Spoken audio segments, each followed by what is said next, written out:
Ibu silahkan cari harta dengan suami sekaya apapun, sulit membeli ketenangan tuh nggak ada.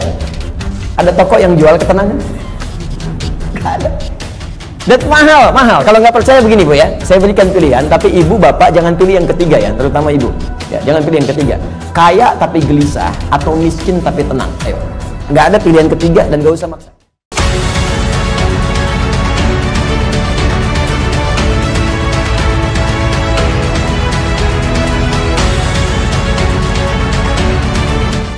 Bismillahirrahmanirrahim. Bab umuril iman. Bab tentang perkara-perkara yang mampu menguatkan iman. Saya kembalikan dulu kepada pembahasan di pengantar yang masuk kepada bab ini sebelum saya bacakan nanti tentang pembahasan di bab umuril iman ini, baik ayat Qur'annya ataupun hadis Nabi Muhammad SAW yang dirangkum oleh Imam Al-Bukhari dalam pembahasan ini. Jadi Bapak Ibu sekalian, sebelum membahas tentang hal-hal terkait penguatan iman, saya ingin ingatkan kembali tentang dua hal yang sangat penting. Yang pertama tentang kenapa kita mesti beriman. Ini poin yang sangat penting. Saya ulang, kenapa kita mesti beriman. Ya, bukan hanya sekedar fitrah dalam kehidupan, tapi nanti ada 5 hal yang langsung Allah janjikan dalam Al-Quran ketika kita benar-benar menanamkan iman dalam diri kita. Jadi kalau kita mampu beriman dengan benar kepada Allah, maka Allah akan berikan 5 keistimewaan yang tidak akan diberikan selain kepada orang-orang beriman, walaupun mereka hidup dalam kehidupan dunia. Jadi 5 hal ini Allah akan berikan. Yang pertama, ada jaminan langsung Allah berikan kepada orang-orang yang yakin tanpa ragu dengan Allah, yaitu beriman kepada Allah, bahwa ia mendapatkan kabar gembira langsung dari Allah, memiliki setengah bagian dari 2 hal yang dibutuhkan untuk masuk surga. Memiliki setengah bagian atau 1 dari 2 hal yang dibutuhkan untuk masuk surga. Saya sering istilahkan, dia telah mendapatkan dari setengah kunci surga. Dan ini berita kabar gembira dari Allah sebelum orang ini wafat, bahkan sejak hidup, dengan turunnya Quran surah kedua Al-Baqarah ayat ke-25 yang paling kanan sebelah atas di mushaf. Wa basyiril ladzina amanu wa 'amilus shalihat anna lahum jannatin tajri min tahtiha al-anhar. Baik, kata Allah, Muhammad sallallahu alaihi wasallam, berikan kabar gembira. Baik, ada orang-orang yang aku telah siapkan surga, ragam surga untuk mereka. Dia ada jenis-jenis surga, ada surga Firdaus, ada surga Aden, kan? Nanti insya Allah saat kita dengan izin Allah diperkenankan masuk ke dalamnya, kita akan melihat ada di bagian mana di surga kita yang kita banggakan itu, dan yang kita impikan itu. Dia ada beberapa bagian-bagian surga yang akan diperoleh berdasarkan amalan-amalan kita. Yang biasa puasa masuk surga Ar-Rayyan, pintunya Ar-Rayyan, ya, pintunya. Yang biasa tahajud lewat pintu tahajud, biasa sedekah pintu sedekah. Nanti ada tingkat tertingginya, ada Firdaus, ada Aden, dan lain-lain sebagainya. Baik, kata Allah, aku telah siapkan aneka ragam surga ini untuk siapa? Ini yang paling menarik. Wa basyiril ladzina amanu, berikan kabar gembira ini pertama bagi para pemilik iman. Nah, ini syarat untuk masuk surga itu ada iman. Baik ya? Ada orang punya, misalnya, mohon maaf ya, sekali lagi saya ilustrasikan, dan Quran tidak akan sama dengan ilustrasi ini. Laisa kamitslihi syai'un. Tidak ada yang sama dengan Allah Subhanahu wa taala. Perhatikan kalimatnya. Misalnya begini, Anda akan datang misalnya ke istana, ya, diundang oleh presiden misalnya, atau penguasa tertentu. Maka orang ini memberi syarat. Anda boleh datang misalnya ke istana dengan catatan menggunakan pakaian yang rapi, spesifikasinya begini, pakai sepatu, jamnya jam sekian. Jelas ya? Maka ketika Anda menyalahi ketentuan itu, Anda tidak bisa masuk. Jelas? Satu itu. Yang kedua, pemilik sesuatu lebih tahu tentang ukuran dan kriteria apa, supaya kita bisa mendapatkan dari apa yang dimiliki oleh pemilik itu. Anda ingin ke istana, yang punya istana punya ketentuan. Anda nggak bisa bikin ketentuan sendiri. Jelas? Anda masuk komplek angkatan laut, maka komplek ini punya aturan yang harus diikuti. Tidak bisa Anda sendiri bikin aturan.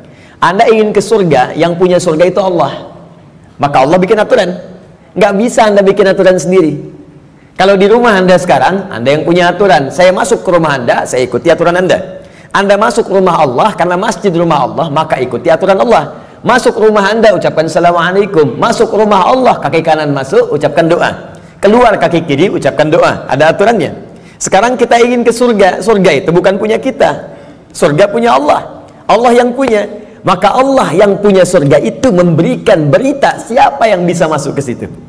Kata Allah, orang yang bisa masuk ke surga adalah hamba-hambaku yang punya 2 syarat saat dia hidup di dunia. Apa syaratnya? Dan ini berita gembira. Ada orang sebelum wafat diberikan berita gembira. Kalau punya 2 hal ini, Anda berpeluang bisa memilih dari pintu mana Anda akan masuk ke surga yang Anda idamkan itu, sesuai dengan amalan-amalan yang kita kerjakan. Nah, di antara 2 ini, syarat pertamanya iman. Kata Allah, wa basyiril ladzina amanu, berikan kabar gembira pada orang yang telah punya iman. Dan kalimatnya menggunakan alladzina, disebutkan 1080 kali dalam Al-Quran.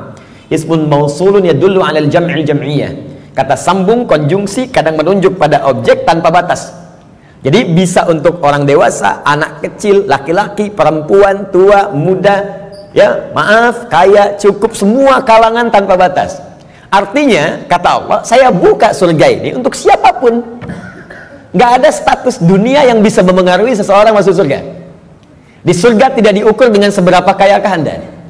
Hati-hati kalau Anda mendapatkan tingkat kekayaan dan Anda merasa kaya dengan itu, belum bebas Anda, hati-hati, belum bebas Anda dengan persyaratan untuk mendapatkan surga. Belum tentu harta menjadi jaminan untuk masuk surga. Anda punya kedudukan tinggi, setinggi apapun, tapi kedudukan itu tidak otomatis menjamin Anda masuk surga. Karena syarat masuk surga bukan kedudukan. Kalau syarat masuk surga kedudukan, Firaun paling duluan masuk surga. Namrud lebih duluan masuk surga. Jelas? Baik, karena syarat masuk surga itu kaya, maka Qarun itu paling depan masuk surga. Tapi ingat, syarat surga kata Allah bukan kekayaan, bukan kedudukan. Jangan bangga dulu kalau punya kedudukan tinggi atau harta melimpah, karena itu belum jadi ukuran kebaikan di hadapan Allah Subhanahu wa taala. Kecuali nanti kedudukan atau harta itu diisi dengan iman. Iman itu yang akan menunjukkan harta dan kedudukan untuk mengerjakan amal soleh sebagai bekal ke surga. Maka golongan pertama kata Allah, saya berikan kesempatan yang luas. Baik itu tua, muda, laki, perempuan, besar, kecil, kaya, cukup, semua punya peluang ke surga. Dan itu hanya diberikan dengan satu kata saja, alladzina. Semuanya. Tapi dari semua itu, aku hanya minta 2 syarat saja. Satu, semua kalangan itu punya iman. Yakin denganku kata Allah, yakin tanpa ragu. Berbahagialah kalau sampai dengan siang hari ini kita diberikan nikmat iman oleh Allah Subhanahu wa taala. Itu kenikmatan luar biasa. Dan kita mendoakan saudara-saudari kita supaya mendapatkan bagian itu. Karena itu seringkali saya membuka ta'lim dengan berdoa, ya Allah, berikan hidayah kepada saudara-saudari kami, tetangga kami, kerabat kami, teman kami di kantor yang sampai hari ini belum beriman kepadamu, belum mengucapkan syahadat. Berikan kekuatan pada jiwanya untuk bersyahadat sebelum wafat. Dan alhamdulillah, Anda mungkin tetangga Anda nggak semuanya beriman. Ya, ada yang misalnya A, ada yang B, ada yang C, tahajud malam dalam sujud minta. Ya Allah, Engkau satukan kami di dunia sebagai tetangga dan pertemukan kami kembali di akhirat ya Allah. Jangan pisahkan kami. Berikan dia hidayah. Doa itu yang tidak diketahui oleh orang yang didoakan, mungkin itu yang lebih cepat menghunjam pada jiwanya. Kami di ta'lim di Bekasi itu selalu membiasakan meminta kepada Allah. Ya, setiap malam Jumat kita minta, berusaha. Alhamdulillah, hampir setiap pekan ada yang masuk Islam. Kemarin seorang ibu dengan 3 orang anaknya masuk Islam. Begitu selesai ta'lim, maka datang lagi 1 orang lagi, diantar oleh suaminya, dia masuk Islam lagi. Masya Allah. Jadi alhamdulillah, kita tidak tahu siapa yang mendapatkan hidayah, tapi kita bisa berdoa kepada Allah untuk memohon untuk memberikan hidayah. Satu. Nah, kemudian yang kedua, ya, wa amilus shalihat, iman dan amal saleh. Di syarat surga itu sesungguhnya kalau diucapkan ringan, iman, amal saleh, iman, amal saleh. Tapi kalau dikerjakan itu yang butuh perjuangan.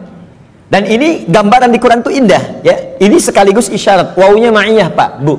Ma'iyah itu sesuatu yang bersanding, nempel. Ya. Adi wa Ahmad dhahaba ila masjid, misalnya Nurul Bahri. Adi wa Ahmad, Adi dan Ahmad, dhahaba, keduanya pergi ila Masjid Nurul Bahri, ke Masjid Nurul Bahri. Adi dan Ahmad kalau menggunakan wa artinya dempet, nggak pisah, bersamaan, wawunya ma'iyah bareng. Ya, Allah menyampaikan wa basyiril ladzina amanu wa amilus shalihat. Syarat untuk masuk surga itu duanya bersamaan, nggak bisa berdiri salah satu. Ya, 1 iman, 2 amal saleh. Nah, kalau kita baca dengan kaidah ilmu nahwu, otomatis keduanya ini akan saling terkait, berkelin dan memengaruhi. Artinya orang yang beriman pasti beramal soleh. Artinya amal soleh itu nggak mungkin muncul kecuali dari iman. Kalau amal semua beramal, ya, yang belum beriman pun bisa beramal, tapi belum tentu disebut soleh. Ingat, ya, thayyib mungkin non muslim bisa mendapatkan thayyib, ya, khair mungkin, karena baik itu banyak di Quran. Ada khair, awas, ada thayyib, hati-hati, ada ma'ruf, ada ihsan, ada saleh. 5. Thayyib, kebaikan fisik. Ya, kalau Anda makan yang sehat, yang menyehatkan, yang dibutuhkan, itu thayyib namanya. Itu anjuran di Quran surah kedua ayat 168. Kata Allah, kalau ingin cari makan, tidak semua yang diinginkan mesti dikonsumsi. Cari yang menyehatkan untuk tubuh. Ya ayyuhan nasu kulu mimma fil ardi halalan thayyiba. Hei semua manusia, ini rumus dalam Al-Quran, universal sifatnya. Kalau Anda ingin menyebar di bumi untuk cari makan, silahkan. Kalau sudah dapat dengan cara yang halal, jangan melanggar ketentuan hukum di mana kamu tinggal. Dapat dari situ, berikan yang bermanfaat untuk tubuh. Tidak semua yang diinginkan itu harus dikonsumsi. Yang dibutuhkan itu yang didapatkan. Haus berarti butuh minuman. Yang penting minum. Nggak semua yang diinginkan harus kita minum. Alhamdulillah ada air bening, minum ya minum. Jangan menyulitkan diri sendiri pesan sesuatu yang tidak ada. Akhirnya membuang banyak tenaga dan waktu, dan membuang peluang amal baik yang mungkin kita kerjakan seketika. Sudah ada air bening, pengen jusnya, wah Masya Allah buah naga yang dari Hongkong misalnya. Nyari, nggak ketemu, muter-muter sampai sore. Jam 5 baru dapat. Dari siang sampai jam 5 itu mungkin bisa dipakai apa gitu. Bisa tilawah, bisa baca, bisa berkreasi, macam-macam. Baik, itu thayyib. Karena itu kalau Anda bertanya pada orang Arab, kaifa haluk ya akhi, apa kabar? Dia katakan alhamdulillah ana thayyib, artinya dia sehat, kuat.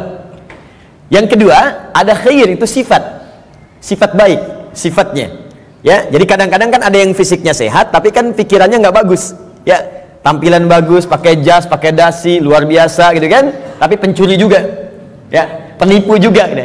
Nah, kalau kita ingin rubah menjadi baik sifatnya, maka rubah kalimatnya menjadi khair. Ya, karena ada Bang Thayyib 2 kali puasa, 2 kali lebaran nggak pulang-pulang, padahal dia sehat kan. Nah, kalau kita ingin rubah pada sifat, jadikan khair. Quran surah 3 ayat 110. Kuntum khaira ummah. Orang Islam itu pasti sifatnya baik.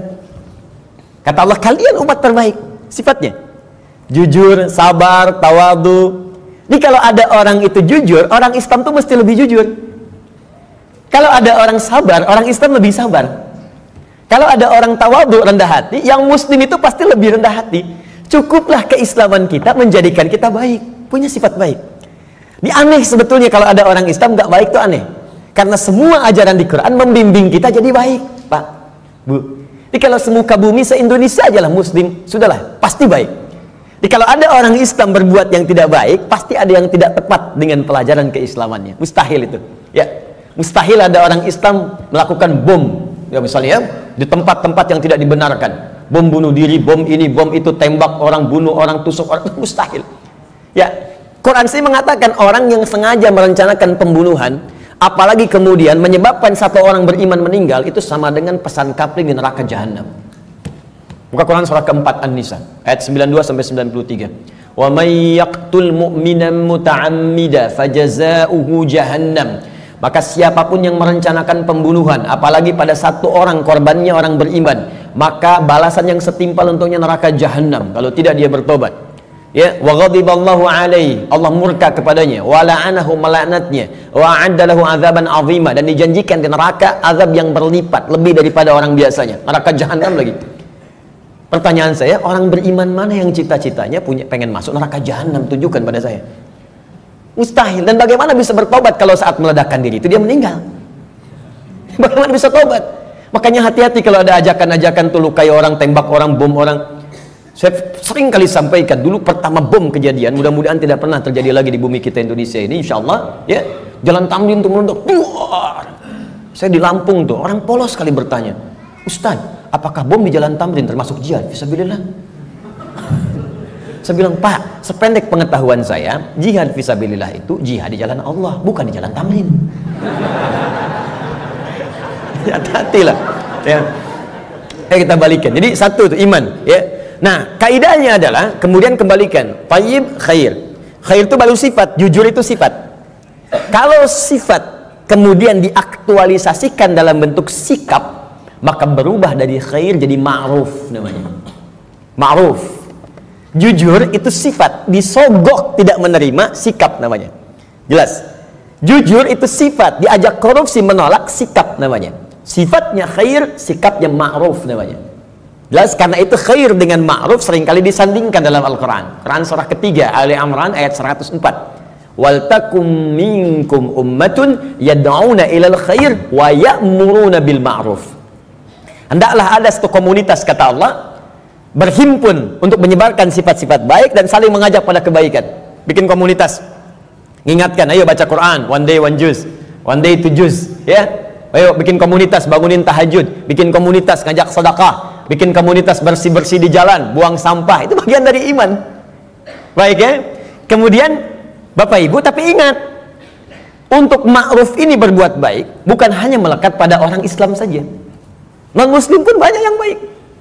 Silahkan cek, ada non muslim yang suka nyumbang, ya, bantu bangun jalan, bantu fasilitas, ada fasilitas umum, bantu orang-orang lepas dari kemiskinan, bantu orang-orang kasih obat, ada, baru sampai ma'ruf. Karena itu disebutkan yang keempat, awas, ada sifat kebaikan khusus yang semua kebaikan itu diniatkan hanya karena Allah. Bantu ini karena Allah, kerjakan ini karena Allah, baik juga, cuma niatnya dikerjakan karena Allah. Pahlawan kita berjuang, Pangeran Diponegoro sampai terakhir Kahar Mudzakir, ya, yang kemudian diberikan gelar pahlawan. Apa niat sesungguhnya? Kalau Anda buka Riyadhus Shalihin karangan Al-Imam An-Nawawi, ada 1896 hadis di kitab Babul Ikhlas bagian pertama, maka akar pertama kali untuk meniatkan mereka berjuang, pertamanya bukan untuk mendapatkan urusan dunia, tapi litakuna kalimatullahi al-ulya. Man qatala litakuna kalimatullahi al-ulya fahuwa fi sabilillah. Niatnya khusus untuk berjihad di jalan Allah Subhanahu wa taala. Berjuang karena Allah, karena Allah, karena Allah. Bantu orang di kemiskinan karena Allah. Bukan karena pekerjaannya, tapi kebaikan itu dikerjakan karena Allah dan merasa diawasi oleh Allah Subhanahu wa taala. Maka yang keempat disebut ihsan namanya. Ihsan. Di hadis Muslim nomor hadis yang ke-8, an ta'budallaha ka'annaka tara fa illam takun tarahu fa innahu yara. Engkau mengerjakan semua aktivitas yang baik sebagai ibadah karena Allah, seakan-akan diawasi oleh Allah, merasa diawasi walaupun kau tak mampu melihatnya. Itu terjemah yang baiknya. Merasa bekerja karena Allah, makan karena Allah, minum karena Allah, berbuat baik karena Allah, ihsan namanya. Orangnya disebut muhsin. Kalau empat ini dikumpulkan, badan sehat, sifat baik, sikap mulia, dikerjakan karena Allah, thayyib, khair, ma'ruf, ihsan. Empat ini kalau digabungkan menjadi sholih namanya. Sholih. Maka setiap orang tua meminta kepada Allah supaya anaknya jadi saleh. Ibu bermohon, ya Allah, jadikan saya anak soleh. Kata bapaknya, namanya kan Hasan. Bukan Pak, sifatnya saleh.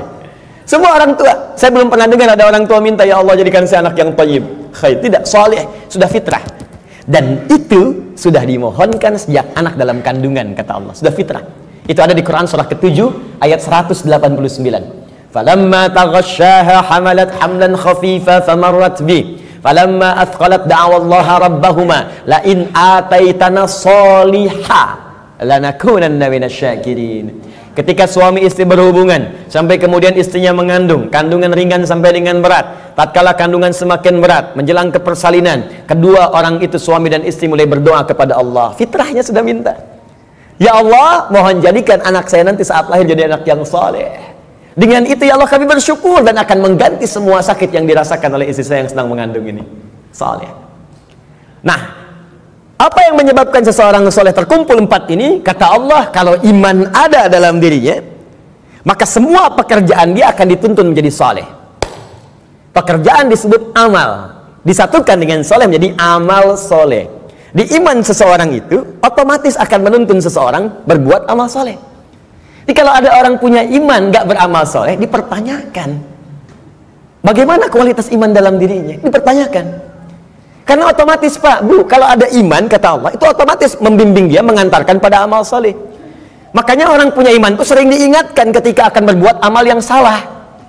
Gak percaya silahkan Pak, keluar dari sini, coba Bapak iseng-iseng pakai sendal orang lain. Ya, jangan diteruskan, iseng aja, misalnya kan, injak gitu kan. Itu pasti hatinya akan berkata, itu bukan punya kamu. Itu imannya mengingatkan. Kalau iman semakin tinggi, Anda keluar dari masjid aja, kaki kanan keluar, ditarik lagi tuh. Anda akan tarik, karena yang keluar itu kiri, masuk kanan. Ke toilet, masuk kiri, keluar kanan. Tuh. Ya, itu semakin tinggi iman, maka iman itu akan mendorong Anda berbuat amal soleh dari ujung kepala sampai ujung kaki. Makanya saya sering katakan di dalam Al-Quran, jika kita sudah punya iman, maka semua fungsi tubuh kita akan disebutkan imannya dulu sebelum menyebutkan fungsinya. Mata untuk melihat, sebelum melihat imannya dulu. Turun Quran surah 24 ayat 30 untuk laki-laki, 31 untuk perempuan. Qulil mu'minina yaghuddu min absarihim. Untuk perempuan, wa kullil mu'minati yaghuddna min absarihinna. Katakan pada pria-pria yang sudah punya iman, imannya dulu. Dan katakan pada perempuan-perempuan yang sudah punya iman, matanya hanya boleh dipakai melihat yang baik-baik saja. Kalau yang dilihat tak baik, maka imannya akan membimbing mata untuk memalingkan ke arah yang lebih baik. Memalingkan pandangan ke arah yang lebih baik disebut dengan ghaddul basar namanya. Anda menatap begini, Masya Allah, tapi yang ditatap istri orang. Maka iman berkata jangan teruskan, palingkan, palingkan. Ya, proyek yang tidak baik gak akan dilihat. Ya, barang yang bukan milik Anda gak akan dilihat, palingkan, palingkan, palingkan. Gambar-gambar yang tak seronok, palingkan. Jelas ya? Nah, itu iman. Silahkan cek semua fungsi tubuh kita. Itu umumnya sebelum disebutkan imannya dulu. Lisan, Quran surah 49 ayat 11. Itu sebelum disebutkan fungsi lisan, iman dulu. Ya ayyuhalladzina amanu la yaskhar qaumin qaum. Ayat 12-nya, ya ayyuhalladzina amanu la yaghtab ba'dukum ba'dha. Pokoknya setiap tubuh ini mau bergerak, iman dulu, iman dulu, iman dulu. Ingin memberikan isyarat agar iman itu memiliki fungsinya untuk mengerjakan amal soleh. Kenapa diminta beramal soleh? Supaya masuk surga, itu Pak. Dan supaya kita nggak capek, diberikan setengahnya oleh Allah, tinggal setengah lagi. Jadi sebetulnya Allah itu ingin hambanya itu masuklah, masuk. Cuman karena hikmah kehidupan menjadikan kita mesti berikhtiar, saking baiknya Allah dikasih setengah. Ayo setengah diambil. Bahkan setengah ini diberikan dalam kandungan. Cuman sayang, fa'abawahu yuhawidani au yunasrani au yumajjisani. Lahirnya kan fitrah, ada iman dalam dirinya. Makanya dia mencari Tuhan. Cuman sayang, lingkungan yang merubah dia menjauh dari Allah. Ada yang pengaruh ini, ada yang pengaruh itu, lingkungan, karena TV, karena tinggal di tempat tertentu, karena pasangan. Ya, Masya Allah, tega meninggalkan cinta Allah hanya untuk cinta dunia. Tega meninggalkan cinta Allah hanya untuk cinta manusia. Padahal manusia itu mati, Allah selalu hidup. Ya, bayangkan. Ya, mencintai sesuatu yang gak ada itu kan semu sifatnya. Anda mencintai barang, barangnya rusak. Ketika barangnya rusak, bagaimana cintanya bisa bertahan? Cinta manusia tidak abadi. Kalau ingin abadi, bawa dia sampai mendapatkan ridha Allah, sampai ke surga, baru abadi. Tapi kalau Anda mengeluarkan diri Anda dari surga, bagaimana bisa abadi? Ya, aku mencintaimu dengan syarat engkau pindah agama. Begitu pindah, meninggal. Cinta nggak dapat, surga cuma mimpi. Ya, Pak? Jelas ya? Baik, jadi teman-teman sekalian, bagian pertama, ketika Allah meminta kita beriman, sesungguhnya dengan iman itu Allah ingin memberikan garansi kepada kita bahwa Anda hamba yang terlindungi, dengan izin Allah bisa mendapatkan surga jika iman itu kita gunakan untuk menenun amal soleh. Jelas? Kalau amal saja tidak ada iman, maka tidak menjadi soleh. Maka orang yang belum beriman beramal baik, amalnya tidak disebut amal soleh. Amal saja, amal khair, khair, khair, khair, gak pernah disebut soleh dalam istilah Al-Quran. Jelas ya? Nanti ketika dia berbuat baik dibalas di dunia. Cuman karena kaidah surga itu ada iman, dan iman itu nggak ada, maka di akhirat tidak diberikan balasannya. Keadilan Allah menjadikan balasan itu diberikan di dunia. Karena investasi amalan itu bukan untuk akhirat, dunia. Karena niatnya dunia, dikasih dunia. Kalau untuk akhirat, diberikan juga akhirat bagiannya. Turunlah Quran surah ke-25 ayat 23. Nanti kalau ada non-muslim bertanya, di mana keadilan Allah Tuhanmu itu? Jadi kalau ada orang nggak beriman, berbuat baik, nggak masuk surga. Tapi ada orang beriman, salah juga, berpeluang masuk surga. Maka jawab kepada beliau, ya, kaidah surga itu, kaidahnya syarat iman yang pertama kali. Ya, bukan syarat dunia. Maka ingin masuk surga, ada persyaratan. Anda masuk kampus, ada persyaratan. Masuk surga pun ada persyaratan. Anda lulus di satu hal, tapi nggak lulus di yang lainnya, nggak bisa masuk kampus. Anda lulus satu hal, nggak lulus yang lainnya, ya sulit masuk surga. Karena syarat surga beda dengan kampus. Syarat surga yang pertama itu adalah iman. Tapi saking adilnya Allah, kebaikan dia di dunia dibalas oleh Allah dengan cepat saat dia hidup di dunia. Maka turun ayat, wa qadimna ila ma'amilu min amalin faja'alnahu haba'an manthura. Jika ada orang belum beriman berbuat baik, kata Allah, saya akan cepat balas kebaikannya saat di dunia. Cuman karena amalan itu bukan amalan surga, maka saat ke akhirat nanti itu hanya akan jadi debu yang berterbangan yang hanya dia tatap saja. Jelas sampai sini?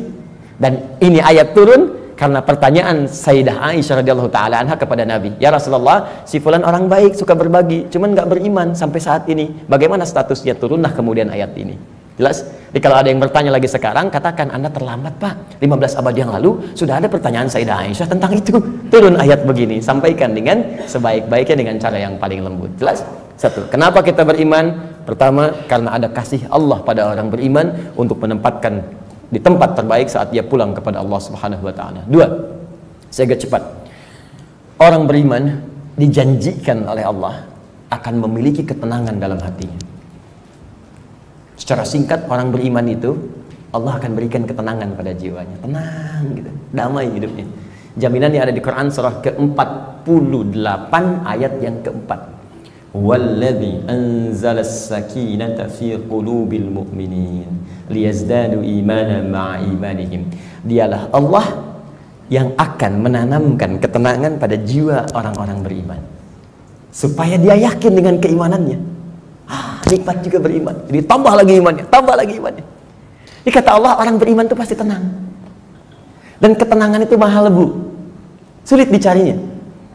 Ibu silahkan cari harta dengan suami sekaya apapun, sulit membeli ketenangan tuh nggak ada. Ada toko yang jual ketenangan? Nggak ada. Dan mahal, mahal. Kalau nggak percaya begini Bu ya, saya berikan pilihan, tapi ibu bapak jangan pilih yang ketiga ya, terutama ibu. Ya, jangan pilih yang ketiga. Kaya tapi gelisah atau miskin tapi tenang. Ayo, nggak ada pilihan ketiga dan nggak usah maksa. Kaya tapi gelisah atau miskin tapi tenang, pilih mana? Tuh. Kan? Banyak orang kaya tapi nggak tenang, ada yang bunuh diri, ada yang tembak diri sendiri, ada yang lompat ke depan rel kereta, ada yang saking kayanya bingung, akhirnya nanam cabai, cuma bikin kangkung, metikin cabai, metikin tomat. Terus Anda ngapain kalau cuma numpukin harta buat metikin tomat? Petani kita nggak kaya-kaya amat bisa metikin tomat juga. Coba lihat, Anda bayangkan. Jadi tidak selalu Bapak Ibu sekalian kekayaan itu bisa berkonotasi seimbang, equal bisa dengan ketenangan, belum tentu. Tapi iman itu jaminan dari Allah, orang beriman itu pasti tenang. Ada kedamaian dalam jiwanya. Enak gitu. Bahkan kalau sudah dapat halawatul iman, bukan cuma kedamaian, Allah akan berikan ketenangan dalam kehidupannya dalam bentuk keamanan, aman dari gangguan, tenang, nikmat. Maka diturunkan oleh Allah Quran surah ke-18 ayat 13. Saking tenangnya, tidur di gua aja enak. Bayangkan, gua loh, fasilitasnya tahu sendiri lah. Di gua, ya sudah, maaf, cahaya sudah terbatas, hampir tidak ada. Makanan bagaimana mendapatkannya, tempat tidurnya kemudian juga pasti keras. Tapi kok bisa ada yang tidur di gua selama 309 tahun? Saking enaknya tidur, gak ada yang ganggu Pak. Bu, nikmat. Ya, yang memberikan nikmatnya Allah, miring kanan kiri, matahari diatur oleh Allah, terbit di sini, terbenam di sini, selalu tersinari di dalamnya. Sehat-sehat aja, bangun 309 tahun, Anda bayangkan.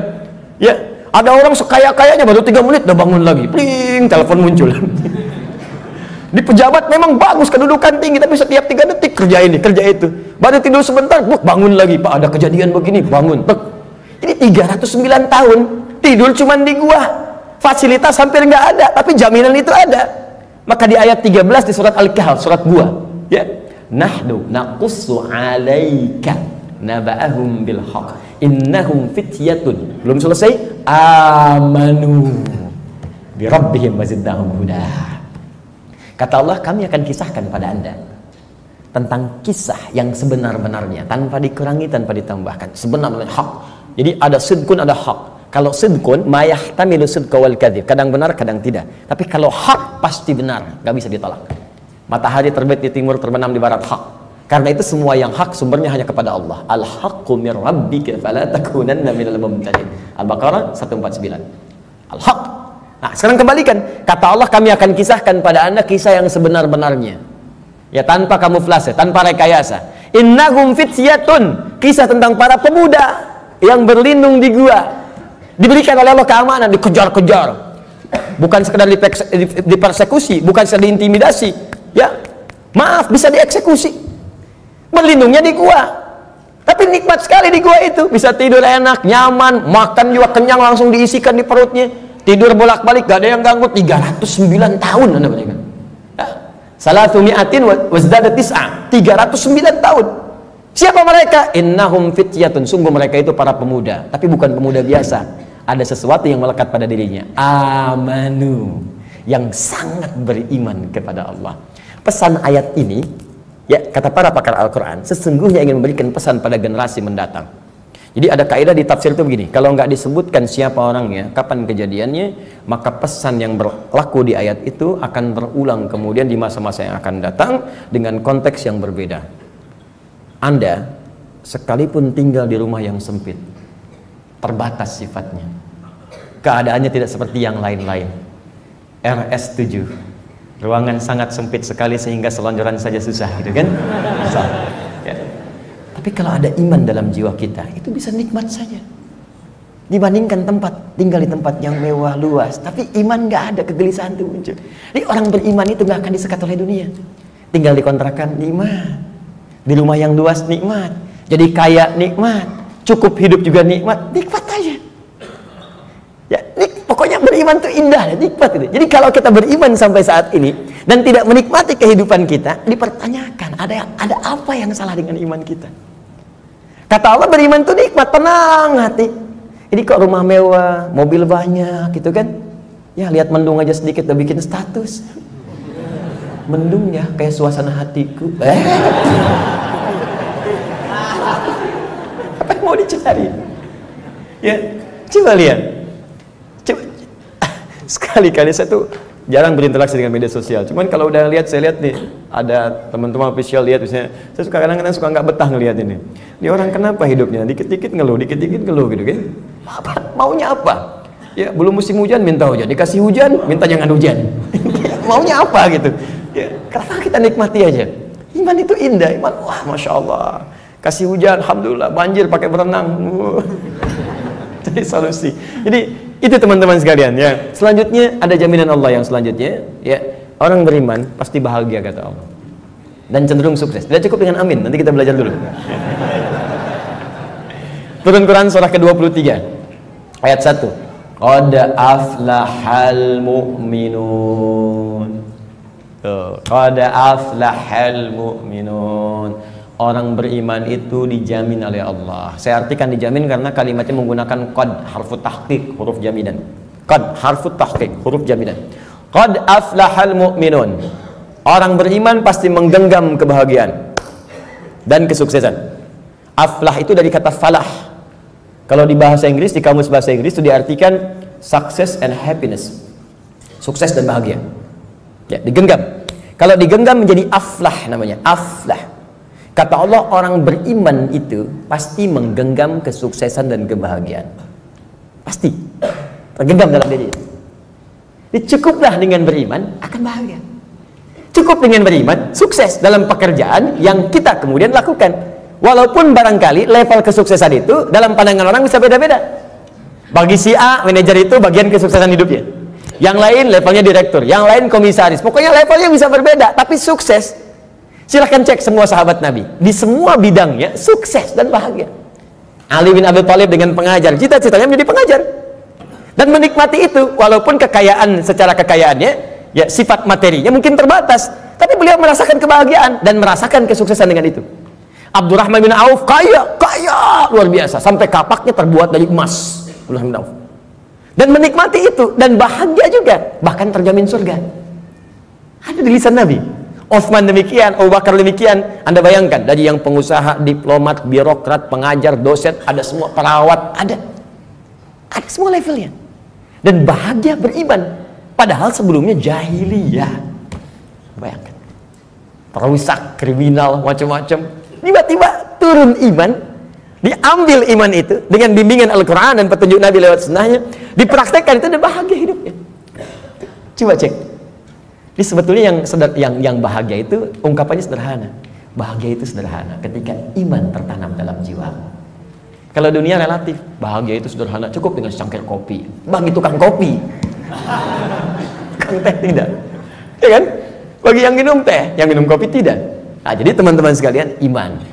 Nah, sekarang maksud saya begini, kita ingin evaluasi, kalau sampai siang hari ini, iman yang sudah Allah tanamkan di jiwa kita, belum sampai melahirkan hal-hal tadi, maaf ya, kalau bicara surga belakangan, karena itu hak prerogatif Allah Subhanahu wa Ta'ala. Kita hanya berikhtiar. Apakah iman itu sudah membuat diri kita tenang? Sudah membuat kita bahagia? Apakah iman itu sudah membimbing kita sukses dalam hidup? Dan puncaknya, apakah iman itu sudah membimbing kita beramal soleh? Jangan-jangan beriman masih salah, padahal namanya soleh, kan? Jangan-jangan beriman tapi mesti berbuat maksiat, mata bermaksiat, telinga bermaksiat, lisan bermaksiat. Ada apa yang salah? Apa yang keliru? Maka Al-Imam Al-Bukhari mengumpulkan hadis-hadis Nabi untuk mendapatkan petunjuk dari hadis-hadis itu, bagaimana mengerjakan amalan-amalan yang bisa menguatkan iman sehingga iman kita membimbing kita untuk beramal soleh. Maka muncullah bab ini, bab umuril iman.